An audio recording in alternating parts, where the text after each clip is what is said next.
کچھ باتیں یاد آئیں. میں چاہ رہا ہوں کہ آج چونکہ ماحول بنا ہوا ہے, تھوڑا اپنی زندگی کا کوئی ایک ایسا پہلو اس سے جو جڑا ہوا ہے جو میں نے آج تک کیمرے میں کبھی بیان نہیں کیا, وہ بھی ڈسکس کر لوں تاکہ ریکارڈنگ میں آ جائے.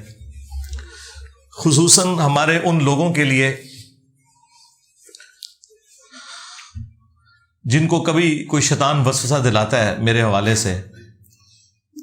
علماء کبھی کہتے ہیں یہود و نصارہ کا ایجنٹ ہے, اب انہوں نے کہنا شروع کر دیے جی یہ اسٹیبلشمنٹ کا ایجنٹ ہے, اتنی دلیری سے بولتا ہے, اس کو پکڑتا کیوں نہیں ہے؟ بھئی میرے ساتھ جو کچھ ہوا ہے پچھلے 10-12 سالوں میں وہ آپ کو تو میں نے نہیں بتایا ہوا, تو آپ کسی گمان میں نہ رہیں کہ میری زندگی کوئی اتنی آسانی سے گزر رہی ہے. لیکن یہ بات حقیقت ہے کہ میں کبھی بھی اسٹیبلشمنٹ کا اعلی کار نہیں بنا. اس کی وجہ سے مجھے اتنی تکلیفیں نہیں اٹھانی پڑیں جو اسٹیبلشمنٹ کے پالتو لوگوں کو اٹھانی پڑتی ہیں. یہ آپ کو جتنے صحافی یا پولیٹیکل ونگ کے لوگ نظر آ رہے ہیں یہ سارے کے سارے اسٹیبلشمنٹ کے بینیفیشری ہیں, ان کی تنخواہوں پہ رہے ہیں. اب تنخواہیں تو ان سے کھاتے رہے, جب ان کی ناراضگی ہوئی, وفاداری کسی اور کے ساتھ انہوں نے نبھانی شروع کی تو ان کو غصہ آیا, تو ظاہر ہے وہ پکڑ کے انہیں نامعلوم افراد میں ہی داخل کریں گے. قانوناً غلط کر رہے ہیں, لیکن میں آپ کو جو دنیاوی طور پہ جسٹیفیکیشن ہے وہ بتا رہا ہوں. قانوناً تو میں کسی بھی ایکسٹرا جوڈیشل ایکٹیویٹی کے حق میں کبھی بھی نہیں رہا, خواہ وہ کوئی ریاستی ادارہ کرے یا کوئی مذہبی جماعت کرے یا کوئی بھی کرے. قانون اور آئین کی حکمرانی ہونی چاہیے. لیکن میرے ساتھ الحمدللہ شروع سے ایک غیرت والا ایلیمنٹ اٹیچ رہا کہ میں نے کبھی بھی کسی کے اعلی کار بننے سے ہمیشہ انکار کیا, نہ کسی پولیٹیکل جماعت کا ساتھ دیا, نہ کسی ریاستی ادارے کا. البتہ اگر میری کوئی بات کسی پولیٹیکل لیڈر کے حق میں گئی تو وہ اس وجہ سے نہیں کہ مجھے اس سے کوئی عقیدت تھی, اس کے پیچھے ریزن یہ ہے کہ میں سچائی کے لیے کھڑا ہوا کہ یار یہ اس وقت اس کے ساتھ یہ زیادتی ہے. جس طرح خان صاحب کے دور میں آپ کو پتہ ہے جب کبھی ان کے اوپر مذہبی کارڈ یوز ہوا تو میں نے ان کے حق میں آواز بلند کی, تو اس کی وجہ سے بعض لوگوں نے سمجھا کہ یہ کوئی پی ٹی آئی کے پے رول کے اوپر ہے. اور جب خان صاحب نکالے گئے اس وقت میں نے کچھ نصیحتیں کی تو اس وقت انہوں نے سمجھا شاید یہ کوئی اسٹیبلشمنٹ کا بندہ ہے, حالانکہ ایسا نہیں تھا. مجھے کبھی بھی اسٹیبلشمنٹ کے ساتھ دلی عقیدت اس لیول کی ہو نہیں سکتی کیونکہ میں خود ان کے متاثرین میں سے ہوں. لیکن فوج ایز اے ادارہ یا ان کی جو قربانیاں ہیں پاکستان کے لیے وہ اپنی جگہ مسلمہ ہے. وہ آپ لوگوں نے تو صرف سنی ہے, میں نے تو اپنی آنکھوں سے دیکھی ہیں. اور میں یہ سمجھتا ہوں کہ اوپر کے چند ایک لوگ جو اپنی پولیٹیکل گینز کی وجہ سے اپنے زوم میں پاکستان کی بہتری کی خاطر یہ جو تجربے کرتے رہتے ہیں مختلف اوقات میں, کبھی ضیاء الحق کی شکل میں, کبھی مشرف کی شکل میں, کبھی باجوہ صاحب کی شکل میں تو ہمیشہ ان تجربوں کے خلاف رہا ہوں. اور اس کی وجہ سے مجھے مختلف اوقات میں مختلف تکلیفیں بھی اٹھانی پڑی. لیکن جو فوج کا وہ والا ایلیمنٹ ہے وہ آپ کی نظر میں بھی ہونا چاہیے کہ پاکستان میں اگر کوئی آرگنائز ادارہ ہے نا تو صرف فوج ہے. پاکستان کی یونٹی کی علامت ہے تو وہ فوج ہے, اس وجہ سے کہ کراچی سے لے کر کے پی کے اینڈ تک اور ادھر سے آپ مشرقی بارڈر سے لے کر مغربی بارڈر تک ایک ہی ادارہ ایسا ہے کہ جس میں سما و طاعت کا سسٹم ہے. پولیٹیکل جماعتیں تو ٹوٹی ہوئی ہیں, ایک جگہ ایک جماعت کا ہولڈ ہے, دوسری جگہ دوسری جماعت کا ہولڈ ہے. ہاں کبھی وہ جماعت تھی پیپلز پارٹی, بھٹو صاحب کا ایک پورے کا پورا ایک سارا معاملہ تھا پورے ملک کے اندر, لیکن اب ایسا نہیں ہے. تو یونٹی اس ادارے کی وجہ سے ہے. سما و طاعت کا جو سسٹم ہے ہمارا, سی پیک کا معاملہ ہو یا باقی معاملات, ظاہر ہے وہ فوج ہی دیکھ رہی ہوتی ہے. پریکٹیکلی جانے بھی وہی دے رہے ہوتے ہیں, پولیس دے رہی ہوتی ہے, عوام الناس بھی دے رہی ہوتی ہے, لیکن فرنٹ محاذ کے اوپر ظاہر ہے فوج ہی لڑ رہی ہوتی ہے. مجھے اس وقت زیادہ احساس ہوا جب میں نے اپنی جاب کے دوران, میں یعنی 2002 میں نے ایک سینسٹیو آرگنائزیشن کے اندر جاب اپنی سٹارٹ کی, نیس کام کے اندر. اس کے اندر ایک این ڈی سی ادارہ تھا, ڈاکٹر سمر مبارک مان صاحب اوور آل ہمارے چیئرمین تھے. ان کے ساتھ بھی مجھے 1 to 1 کئی دفعہ گفتگو کرنے کا, میٹنگز اٹینڈ کرنے کا اتفاق ہوا. اور میٹنگز میں اکثر بریفنگ میں ہی دیا کرتا تھا اپنی اسپیکنگ پاور کی وجہ سے. تو میں نے کافی چیزیں یعنی آبزرو کی وہاں پہ. اپنے اداروں کے اعتبار سے تو خیر ہمارے اٹامی انرجی کے جتنے بھی ادارے ہیں عام لوگ تو ان کے بارے میں اچھا گمان رکھتے ہیں اور کسی حد تک درست بھی ہے, لیکن اتنے بھی کوئی دودھ کے دھلے ہوئے نہیں ہیں. یہاں پہ بھی ظاہر ہے جو ایک حرام خوری والا معاملہ ہے وہ یہاں پہ بھی موجود ہے, اس بڑے لیول پہ نہیں لیکن چھوٹے لیول پہ تو ہے, لیکن اوور آل لوگ کمیٹڈ ہیں, اس میں کوئی شک نہیں. میں نے ڈاکٹر سمر مبارک صاحب کے ساتھ یعنی جو وقت گزارا, میں نے جو سب سے بڑی چیز دیکھی, میں نے انہیں کبھی بھی نہیں پایا کہ وہ یعنی اقامت سے پہلے مسجد میں پہلی صف میں نہ ہو, خواہ وہ فجر کی نماز ہو. گرمیوں کی فجر کی نماز میں بھی وہ بندہ آدھا گھنٹہ پہلے مسجد میں پہلی صف میں بیٹھا ہوتا تھا. اس کے بعد پھر عرفان برنی صاحب بنے اور باقی لوگ جتنے ہمارے, ماشاءاللہ مجھے کافی کلوزلی ان لوگوں کو دیکھنے کا موقع ملا. وہیں پر مجھے جو چیز آبزرو ہوئی جو میں کبھی بھی باہر رہ کے نہیں کر سکتا تھا, وہ فوج کا وہ پہلو ہے جو آپ لوگوں کی نظروں سے اوجھل ہے, اور وہ یہ ہے کہ پاکستان کی جتنی بھی یہ سینسٹیو آرگنائزیشن یا ان کی سائٹس ہیں جو پہاڑوں میں بنی ہوئی ہیں, پاکستان کے جو میزائل پروگرام کی سٹوریج باقی ساری چیزیں ایس پی ڈی کے through, A S F C کے تھرو, یہ ساری سیکیورٹی فوج دیکھتی ہے ہماری ساری سائٹس کی. اور وہ سائٹس کلومیٹرز پہ پہاڑوں میں پھیلی ہوئی ہیں, اور وہ پہاڑ وہ ہیں کہ جہاں پہ صدیوں سے کبھی کوئی آبادی بھی نہیں تھی, اب وہاں سائٹس بنی سیکیورٹی کی وجہ سے. اب ظاہر ہے کہ وہ سائٹس تو بن گئی ہیں لیکن وہ تو اماج گاہ ہیں سانپوں کی, خنزیر وہاں پہ عام پھرتے ہیں, اور اس کے علاوہ بھی کئی ایک موذی قسم کے جانور. سائٹس تو اب بن گئی ہیں, ظاہر ہے وہ شام کے وقت وہ ساری چیزیں وہاں جمع بھی ہو جاتی ہیں. کئی بار ایسا ہوا کہ ہمارے ڈرائیورز یا سیکیورٹی گارڈز کے کمروں سے سانپ بھی نکل آتے تھے. ظاہر ہے پہاڑوں کے اندر ہے, اب کتنی آپ صفائی کر سکتے ہیں, اتنا کچھ مینج کریں. تو مجھے وہاں جا کے احساس ہوا, ورنہ میں یعنی کوئی چونکہ بڑوں کی پکچر میرے سامنے تھی نا, میں تو شروع سے ایک ڈیموکریٹک قسم کا بندہ ہوں, تو مجھے پالیٹکس میں جو فوج کا کردار ہے نا یہ کبھی بھی اچھا نہیں لگا.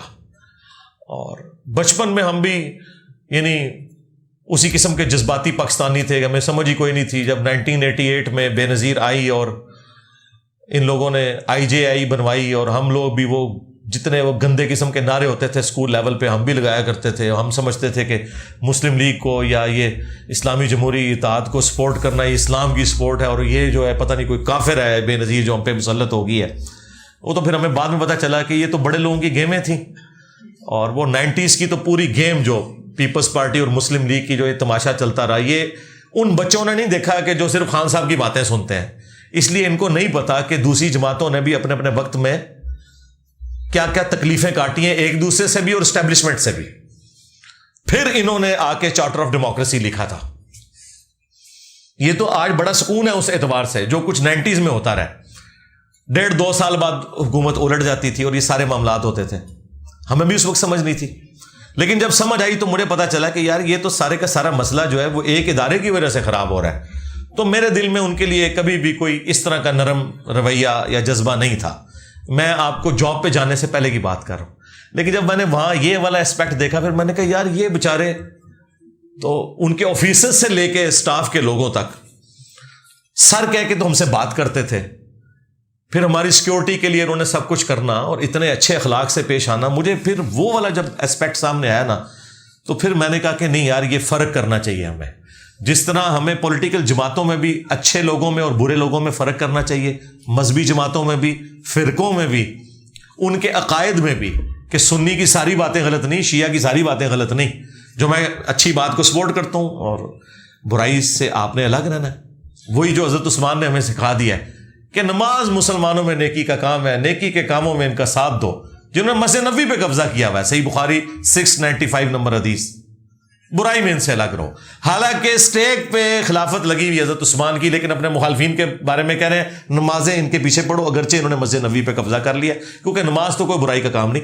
لہٰذا پاکستانی قوم بھی دیکھے کہ اچھائی کے کاموں میں تو کم از کم اسٹیبلشمنٹ کا ساتھ دیں, فوجی قیادت کا بھی ساتھ دیں, پولیٹیکل قیادت کا بھی ساتھ دیں, پرائم منسٹر کا بھی ساتھ دیں. ہاں برائی میں الگ رہیں, اپنا پروٹیسٹ بھی ریکارڈ کروائیں, لیکن صرف دشمنی پہ اتر کے اس لیول پہ چلے جانا کہ آپ ان کے بارے میں نیگیٹو رویہ اختیار کریں, میں یہ سمجھتا ہوں یہ جو ابھی ڈیسیژن ہوا ہے، جو میں نے آپ کو 5 پوائنٹ بتائے کہ اب یہ ڈیسائیڈ ہوا ہے کہ کوئی بھی سیاسی جماعت مسلح گروہ بنا کے اس طریقے سے مذہب کی من پسند تشریح کر کے نہیں چڑھ دوڑے گی دوسرے کے اوپر، یہ بہت بڑا ایک ڈیسیژن ہے.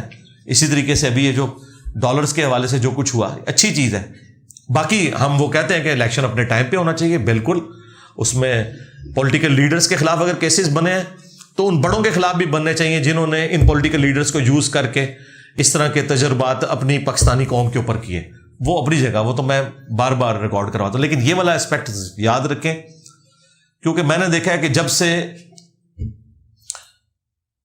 خان صاحب کے ساتھ یہ سارا مسئلہ ہوا ہے نا، تو پی ٹی آئی جو ہے نا وہ بہت آگے چلی گئی ہے اس معاملات میں. نون لیگ تو شاہی کوئی نہیں اس کے مقابلے میں رہی ہے کہ جس طرح کی اب یہ زبان پاکستان کے اداروں کے بارے میں استعمال کر رہے ہیں، اس سے اداروں کو تو کوئی نقصان نہیں ہونا، پاکستان کا بیڑا غرق ہو جانا ہے. ان کے ہاتھ میں بھائی سلطہ ہے، ان کے ہاتھ میں بندوق ہے، وہ پھر آپ کو گھروں سے بھی اٹھائیں گے.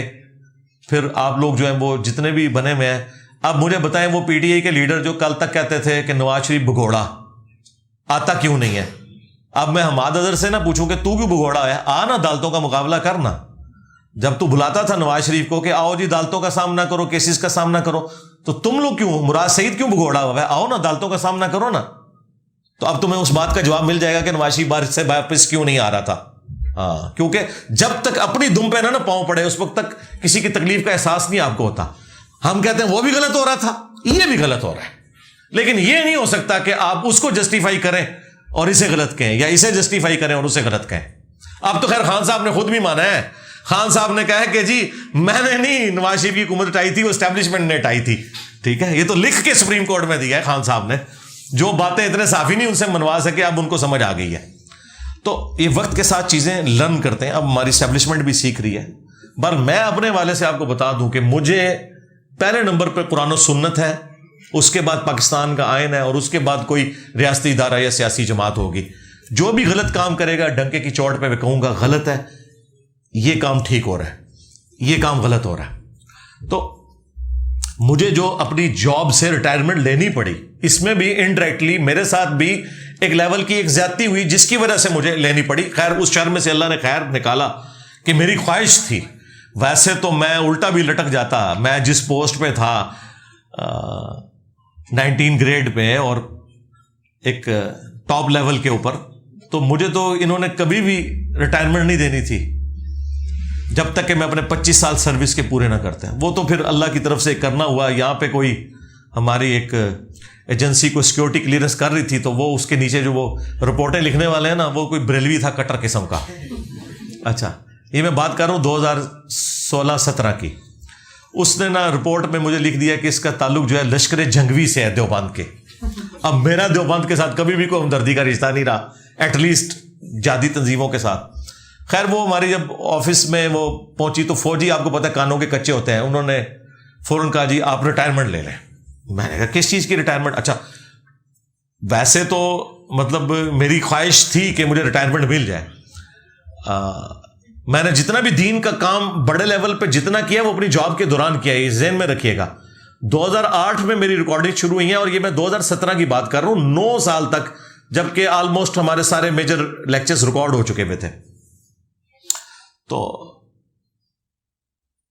میں نے کہا اس الزام کے ساتھ تو میں نے نہیں جانا. ویسے آپ آفر کریں کہ ٹھیک ہے میں پبلک فگر ہوں اور اس کی وجہ سے تو ٹھیک ہے، کوئی مسئلہ نہیں. 15 سال میری سروس ہے، مجھے 15 سال سے زیادہ سروس ہو چکی ہوئی تھی، تو مجھے بینیفٹس بھی مل جائیں گے جو جاب کے ہیں. اتنے تو نہیں ملیں گے لیکن چلیں کوئی آدھے تو مل ہی جائیں گے، لیکن اس الزام کے ساتھ نہیں. لیکن آپ کو پتہ ہے فوج کی ایک مینٹیلٹی ہے، وہ غلط بھی ڈیسیژن کرے نا، غلطی علیحدگی میں تو مان لیتے ہیں، پبلکلی نہیں مانتے. یہ ان کے ساتھ ایک کمزوری اٹیچ ہے. یہی وجہ ہے کہ یہ سب کچھ کر رہے ہیں، ابھی کبھی یہ نہیں کہہ رہے کہ جی ہمیں معاف کر دیں، ہم سے غلطی ہوئی ہے، یہ نہیں کبھی کہیں گے. ویسے کبھی کسی صحافی سے دلائیں گے جی ماضی میں ہم سے بھی غلطیاں ہوئی، معافی نہیں مانگیں گے. یہ ان کی ایک مینٹالٹی ہے. معافی کے لیے صرف ڈاکٹر عبد القدیر صاحب ہی تھے، ہاں ان کو قربانی کا بکرا بنایا. معافی کے لیے صرف پولیٹیکل لیڈرز ہی بچے ہوتے ہیں. یہ میں ساری باتیں آپ کو اس لیے بتا رہا ہوں کہ میرے بارے میں میرے جینز کے اندر موجود ہے کہ یہ اپنے مخالفین کے ساتھ کیا کرتے ہیں. لہٰذا میرے بارے میں تو آپ بھول جائیں، جس طرح آپ یہ بھول جائیں نا کہ میں توحید کے معاملے میں بالکل ننگی تلوار ہوں. اس معاملے میں بھی میں بالکل ننگی تلوار ہوں. مجھے پتا ہے کہ یہ کیا کرتے ہیں. ہمیں کوئی پی ٹی آئی والا یا نون لیگ والا جو ہے نا وہ آئین کا درس نہ دے اور یا ہمیں وہ اینٹی اسٹیبلشمنٹ بیانیہ نہ بتائے. ہمیں آپ سے زیادہ پتا ہے. ٹھیک ہے. تو بہرحال اس وقت جب یہ معاملات چلے تو میں سیدھا پھر اسلام آباد ہائی کورٹ میں نے کیس کر دیا اپنے ادارے کے خلاف. اور جسٹس شوکت صدیقی صاحب, وہ بھی میری طرح آپ کو پتا ہے نڈھر قسم کا جج, اس نے بلا لیا. اور وہ تو مطلب اس طرح کے معاملات میں کوئی کسی کا لحاظ نہیں کرتے تھے. ان کی عدالت میں کیس لگا, ان کو بلایا تو یہ آئے بائے شائے کرتے رہے اور 1 سال تاریخیں بھگتے رہے, صرف ڈانٹ کھا کے وہاں سے آتے تھے. الٹیمیٹلی پھر آخری دفعہ تو انہوں نے بڑے سخت الفاظ میں نے کہا کہ بھئی میں اب اس کو پھر ون سائیڈڈ ڈیسائیڈ کر دوں گا اگر آپ لوگوں نے یہ سارے معاملات اس طریقے سے لے کے چلنے ہیں. وہ خیر ان دنوں پھر شوکت صدیقی صاحب کی وہ تقریر ہو گئی, وہ تو چلے گئے. خیر کیس پھر دوسری جسٹس اطہر من اللہ اس وقت ابھی چیف جسٹس نہیں بنے تھے اسلام آباد ہائی کورٹ کے, ان کی کورٹ میں لگ گیا, کیس وہاں پہ چلا گیا. بال وہ معاملات چلتے رہے. بس اس دوران پھر اللہ تعالیٰ نے کو میرے دل میں یہ بات ڈالی کہ یار ٹھیک ہے. مجھے پھر کچھ لوگوں نے اپروچ کیا کہ سر اب آپ کا جو لیول ہے آپ اس ادارے میں کیا کرنا ہے, آپ نے آ کے یہاں تو سارے آپ کے اسٹوڈنٹ بیٹھے ہوئے ہیں تو بس اب آپ یہ کام کریں. تو مجھے بات کلک کر گئی. میں نے کہا ٹھیک ہے یار. پھر میں نے اس معاملے کو اوور لک کر کے 2020 کے اینڈ پہ جا کے میں نے وہ پھر اپنے ساری ریٹائرمنٹ والا معاملہ بھی کیا اور سارے وہ پرانے جو میرے ایئرز رہتے تھے وہ ریسیو کیے اور آفیشیلی میں نے سگنیچر کر دیے. اس دوران خیر میں نے اپیل کے لیے جو ہے نا وہ اپلائی کیا تھا. جب میری ان کے ساتھ میٹنگ بھی تو اس وقت بھی میں نے ان کو کہا کہ یار یہ اس طریقے سے آپ نے کوئی الزام لگانا, صحیح الزام لگائیں لیکن غلط الزام کے ذریعے یہ نہ کریں. میں نے اس لیے سے کیا تھا. بہرحال یہ میں بتانے کا مقصد یہ ہے کہ میں خود اس فیز سے گزرا ہوا ہوں. ٹھیک ہے. وہ تو اللہ تعالیٰ نے ہر شر میں سے کوئی خیر نکالنی ہوتی ہے. میرے لیے جو اللہ تعالیٰ نے یہ پوسٹ رکھی ہوئی ہے, وہ ڈاکٹر ذاکر نائک کی بات, وہ کہتے ہیں کہ میری والدہ کہا کرتی تھی کہ میں ہزاروں اپنے ڈاکٹر ذاکر نائک قربان کر سکتی ہوں اگر ایک احمد دیداد ہمیں ڈاکٹر ذاکر نائک کی شکل میں اور مل جائے. تو ڈاکٹرز تو بہت ہوں گے لیکن ڈاکٹر ذاکر نائک تو ڈاکٹر ذاکر نائک ہے. کنگ ایڈورڈ میڈیکل کالج نے کئی MBBS ڈاکٹرز پروڈیوس کیے ہیں لیکن ڈاکٹر اسرار تو پھر ڈاکٹر اسرار ہے. ٹھیک ہے. تو اس لیے میں نے جب دیکھا میں نے کہا یار میکینیکل انجینئر دنیا میں اور بھی کہیں ہے, ٹامی انرجی میں ہائر پوسٹ میں ہے, لیکن یہ اس وقت جو اللہ تعالیٰ نے یہ اس کام کے لیے مجھے چن لیا, اور ظاہر ہے کہ اللہ تعالیٰ ہی کسی کے دل میں بات ڈالتا ہے, اس کو صلاحیتیں دیتا ہے غیر معمولی حالات و واقعات میں. تو میں نے پھر اس کام کو پورے پیشن کے ساتھ الحمدللہ لے کے چلوں. اور آپ دیکھ لیں 2017 میں ہمارے 1 لاکھ سبسکرائبرز تھے پورے 10 سالوں کے اندر, اور پھر چند سالوں کے اندر اب آپ دیکھ لیں سبسکرائبرز کو تو خیر سیکنڈری حیثیت حاصل ہے, اگرچہ وہ 2.5 ملین سے زیادہ ہے, لیکن اصل چیز ویورشپ ہے. آج آپ دنیا میں ریلیجن پہ بات کریں تو آپ کو پتہ چل جائے گا کہ وہ فرقے جن کی تعداد کروڑوں میں ہے, وہ مولوی جن کے پیچھے کروڑوں اس فرقے کے لوگ کھڑے ہیں, ان کو کتنی دنیا سنتی ہے دین کے لیے, اور ہمارے پلیٹ فارم کو کتنی دنیا سنتی ہے دین کے لیے. یہ آپ کے سامنے ہے. دیکھیں تبلیغی جماعت نے یا دعوت اسلامی نے اگر ترقی کی ہے نا تو ایک فرقے سے انہوں نے جنم لیا ہے جن کے کروڑوں ماننے والے تھے, اور میں سارے نو پوڑ کے رہا دیتا ہے. دیکھیں نا یہ ہونا کہ یعنی ایک بندہ بریلویت سے اٹھے تو ظاہر ہے کروڑوں بریلوی موجود ہیں, چند اس کے ساتھ لگ جائیں گے, اور پھر سارے محاذوں پہ بیک وقت جنگ لڑ کے, اور پھر اللہ تعالیٰ کی یہ نصرت کہ سچائی کی طاقت ہے کہ باقی لوگ تو اپنے فرقوں کی دعوت کو لے کے چلے, جہاں کروڑوں لوگ ساتھ موجود تھے وہ سارے فیل ہو گئے, اور جو سارے فرقوں سے ٹکر لے کر کھڑا ہوا اللہ اور اس کے محبوب علیہ السلام کی فیور کے اندر, جس کے ساتھ کوئی بھی نہیں تھا, اور اللہ تعالیٰ نے اس کی آواز کو اس طرح پوری دنیا میں پہنچایا, پورا پیراڈائم شفٹ ہو گیا. لوگ اکثر کہتے ہیں انجینئر صاحب کو اسٹوڈنٹ تیار کریں اپنے بعد. میں نے کہا اپنے بعد کیا, اپنے بعد کا بھی کام میں نے اپنی زندگی میں اللہ نے مجھ سے لے لیا. یعنی ہم کوئی بھی اگر ایک اسکول آف تھاٹ کہہ لیں یا کوئی تحریک یا کوئی بھی ایسی چیز کوئی بھی لانچ کرتا ہے, وہ کس لیے ہوتی ہے؟ تاکہ ریفارم کی جائے. تو اس پلیٹ فارم کی برکت سے تو پوری نیشن ہی, پوری مسلمان قوم ریفارم ہو گئی ہے. وہ کہتی ہے کہ بھائی ہمیں بتانا ہے قرآن و سنت میں کیا لکھا ہے, لے جاؤ بابے سائڈ پہ. تو یہ سب سے بڑی چینج ہے. اگر کوئی مجھے ایک لائن میں پوچھے نا چینج کیا ہے, اب لوگ کہتے ہیں 10 لکھیا کتنے ہی, ہاں کتنے لکھے ہیں, بس یہ بات جب بھی کوئی بریلوی دیوبندی اہل حدیث شیعہ اپنے مولوی سے پوچھے 10 کتنے لکھے ہیں, تو یہ چینج ہے. اس سے بڑی اور چینج کیا چاہیے؟ اس طرح کی چینج تو پہلے کبھی نہیں آئی تھی. تو یہ وہ ریفارم ہونا ہے. الحمدللہ اللہ کا شکر ہے کہ ہم نے اس معاملے کو بڑی ایمانداری کے ساتھ لے کے چلے ہیں. لہٰذا میرے بارے میں کبھی بھی کسی نے وہم نہیں کھانا کہ میں کبھی اسٹیبلشمنٹ کا اعلی کار بنوں یا بنا رہا یا کبھی, ناٹ ایٹ آل, نیور, کبھی بھی نہیں. میں بالکل سچائی کے لیے ہمیشہ کھڑا ہوتا ہوں, آندہ بھی کھڑا ہوں گا. آپ دیکھیں لوگ تو رالیں لوگوں کی ٹپک رہی ہوتی ہیں. یہ جو خان صاحب کے دور کے اندر اس وقت کی جو اسٹیبلشمنٹ نے جو پلان کیا ہوا تھا نا, اس پلان میں مجھے بھی انہوں نے یوز کرنے کی کوشش کی. میرے پاس بندے بھیجے کہ آپ کو وزارت مذہبی عبور دیں گے, آپ کی لائف کو تھریٹ ہے, آپ وہاں شفٹ ہو جائیں. میں نے کہا بھائی میں آپ کو اسسٹ ضرور کروں گا, میں سسٹم کا حصہ نہیں بن سکتا, کسی مولوی کو ہی ڈھونڈے. ہاں میں آپ کو پورا کورس بنا کے دے سکتا ہوں کہ اس طریقے سے معاملات کو لے کے چلنا ہے, لیکن اگر آپ یہ کہیں نہیں. پھر انہوں نے پھر مختلف پارٹیاں میرے پاس بھیجی کہ جی وہ جی یہ آپ طارق جمیل صاحب, جواد نقوی صاحب, کچھ علماء کی لسٹ دی, ان کو آپ اکٹھا کریں, ہم تمام ٹی وی چینلز پہ آپ کے پروگرام کراتے ہیں اور ہم اس طریقے سے اس معاملے کو لے کے چلتے ہیں, مولویوں کو سائڈ پہ کریں. میں نے کہا جو ایک دفعہ ان کے ہاتھوں یوز ہو گیا تو کل کو یہ اپنے مرضی کا دین بھی بیان کروائیں گے. میں نے کہا بھائی ہماری معذرت قبول کریں, البتہ آپ دین کی ہیلپ کے طور پہ ہم سے جب بھی کوئی چیز پوچھیں گے وہ ہم ضرور بتائیں گے, آپ کے لیے ہم کام نہیں بھائی کر سکتے, سیدھی سی بات ہے. اور وہ دیکھیں وہ بیچارہ تو اب فارغ ہو کے گھر بیٹھ گیا, جس کا آرمی چیف بننے کا خواب تھا, بندے میرے پاس بھیج رہا تھا, مجھے تو نہیں پتا تھا کہ اس کا اپنا کیا اشر ہونا ہے, خود بھی فارغ ہو گیا. تو دیکھیں میں کبھی بھی نہ ابھی اعلی کار بنوں گا, نہ پہلے کبھی بنا, نہ مستقبل میں. اس کی وجہ یہ کہ ان لوگوں نے ریٹائر ہونا ہے, ان کو تو کوئی جانتا نہیں ہے, لیکن الحمدللہ ہمارے اس پلیٹ فارم کی لیگیسی پرانی ساری کے سارے فرقوں کو پیچھے چھوڑ گئی ہے, کیونکہ ہم نے فرقہ واریت سے بلند ہو کر یہ آواز بلند کی. کوئی چندہ بک نہیں بنائی, کوئی مسجد نہیں بنائی, کوئی مدرسہ نہیں بنایا. سب سے بڑھ کر ان سب کو مسلمان سمجھتے ہیں, ان کے پیچھے نمازیں پڑھتے ہیں, ان کی زندگی موت کا مسئلہ چندے ان کو دیتے ہیں. تو الحمدللہ اس لیے ہم کہتے ہیں ہمسا ہو تو سامنے آئے. آج تک جتنے مذہبی پیشوا ہیں فرقے لانچ کر کے گئے ہیں, مدرسے بنا کے گئے ہیں, چندہ بک بنا کے گئے ہیں. تمہارے بابوں کی ایک گندگی بھی تم کہو نا کہ یہ والی گندگی انجینئر صاحب آپ کے اندر ہے, وہ نہیں نکال سکتے تم, لیکن کم از کم مان گئے ہو نا کہ وہ گندگی تھی. تو میں نے تو سسٹم سے کچھ نہیں حاصل کیا سوائے اس کے کہ میری لائف ونریبل ہوئی, میری فیملی کی لائف ونریبل ہوئی, میرے ٹیم ممبرز کی لائف ونریبل ہوئی, ان کی فیملیز کی لائف ونریبل ہوئی ہے. اور کیا حاصل کیا اس سے؟ مونیٹائز نہیں کیا اپنا چینل ویڈیو ایڈز کے اوپر. 1 کروڑ سے زیادہ میں مہینے کا کما سکتا تھا اگر ویڈیو ایڈ چلاؤں, جتنی میری ویور شپ ہے. ٹھیک ہے, میں مولوی کیا, میں تو اسٹیبلشمنٹ اور پولیٹیکل لیڈرز کو بھی خرید سکتا تھا اتنے پیسوں کے ساتھ, لیکن نہیں کیا.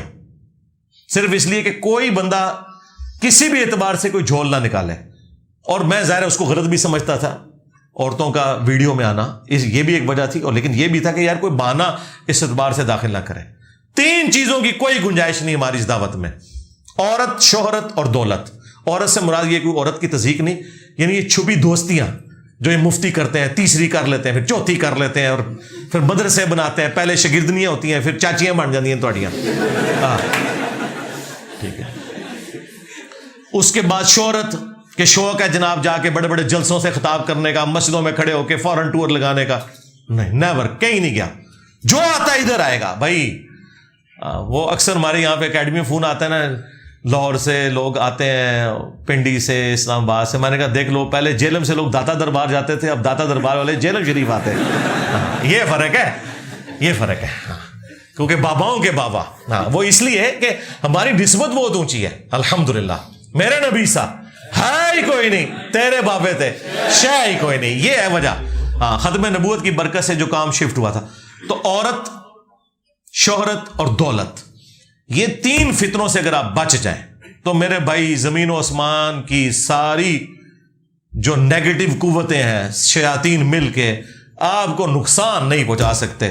جب بھی ڈرل ہوگا نا, یہ دیکھیں جتنے انٹرنیشنل اسپیکر ہیں نام لیے بغیر, کسی کو کوئی زنانی لڑ گئی ہے, کسی کو شہرت لڑ گئی ہے, کسی کو دولت لڑ گئی ہے, اور پوری زندگی دین کا کام کر کے آخر میں ذلیل ہو گئے بڑھاپے میں جا کے. یہ نہ سمجھے کہ کوئی بیڈ لک ہوئی ہے ان کے ساتھ، بیڈ لک نہیں ہوئی ہے، یہ رزلٹ ابھی نکلنا تھا. کام یہ شروع سے اسی طریقے سے کر رہے ہوتے ہیں. وہ اللہ تعالیٰ نے ڈھیل دی کہ شاید پلٹ آئے، کوئی شاید پلٹ آئے، نہیں پلٹتا ٹھیک ہے، بڈھے ویلے جاؤ مر جاؤ اسی طرح. اس لیے یہ نصیحت میں ویڈیو میں بھی ریکارڈ کروا رہا ہوں اپنے تمام سٹوڈنٹس کے لیے بھی، خصوصاً جو ہمارے دعوت کے حوالے سے ختم نبوت کی برکت سے نبی الاسلام کی مبارک دعوت کو لے کے چل رہے ہیں.